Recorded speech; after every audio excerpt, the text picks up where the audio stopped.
Okay, do this. Imagine that you are driving down a road one autumn evening. In the middle of some cornfields, you come upon a shoe and a bicycle tire in the road. Okay? What would you think? Oh, somebody lost part of the load from the pickup. Or it's amazing how some people just dump trash anywhere. And maybe just keep driving. Or would you think something's wrong?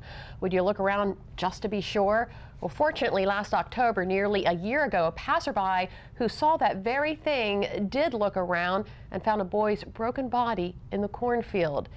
It was near this intersection where MJ Butler was riding his bicycle home after playing football with friends at West Seaford Elementary. MJ was headed southbound on Woodpecker Road. That'd be from right to left in that picture there, towards Old Carriage Road that was going up, when he was struck from behind by a pickup and thrown into the cornfield. What would follow would be months of intensive care units with critical injuries from brain injury to severely broken bones. And here to tell us his story, as incredible as it is to have him here, is MJ Butler.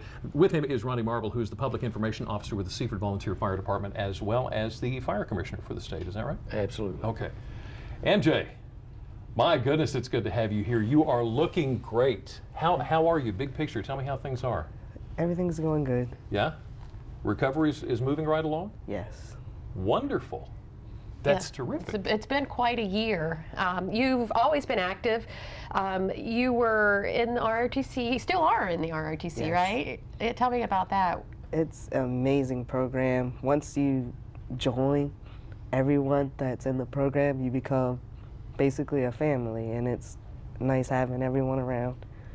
So any difficulties rejoining after the accident? Well, not yet, Yeah. but I'm pretty sure there's more to come, so Right. I'm ready to go at them full speed. You ready to do it? Yeah. Yes. All right. Let's go back to that night. What do you remember? Well, that night, I don't remember the day or the night it happened. Really? Yes. What do you first remember after? Well, when I was moved to Bryn Mawr, I do remember a lot from Bryn Mawr. Yeah. Which was, I guess, quite some time after the accident. Yes. Ronnie, the truck that hit MJ, it didn't stop, did it? No, it was a hit and run accident out on, and it's a country road without improved shoulders, so it did just continue on. Wow. They eventually found the driver, though? That's correct. I think they've made the charges and they found the driver, and we're moving forward with that. Good. So what was your understanding? Were you on the scene? I was not on the scene. that What was your evening, but- understanding of everything that went on? Well, we got the call and responded to the scene with our apparatus and found AJ laying off the side of the road and chose to fly him to Christiana Hospital, which is the next level of care.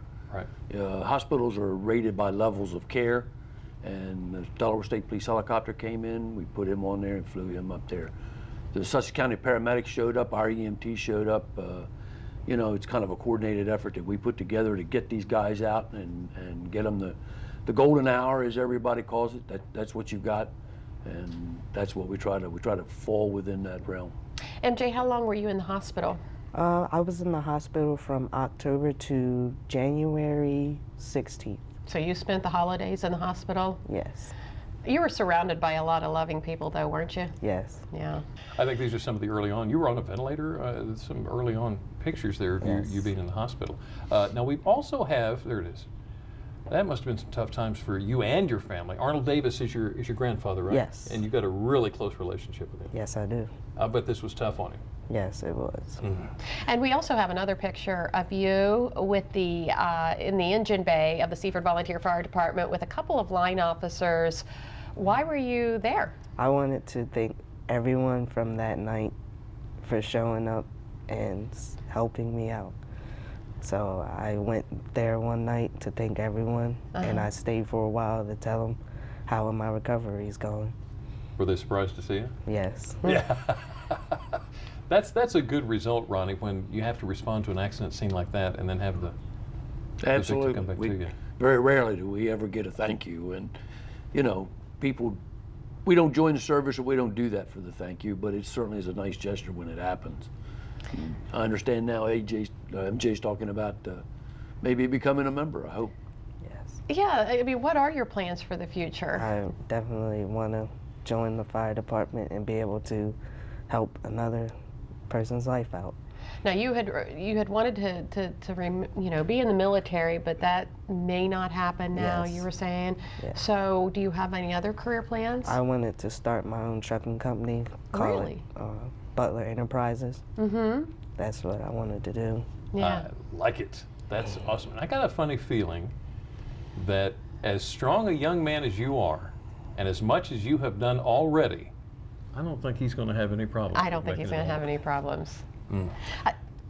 Real quickly, though, just wanted to ask you if you any advice for anyone else your age, who may hit difficult times like this. Yes, I would say whatever it is you're going through, do not give up. Push through it. Don't give up. You'll punch through the other side. Yes. MJ, thank you so much. Ronnie, thank you for coming in. Thank you, Ronnie, for the Yes, service sir. from Seaford. So glad the story has a happy ending.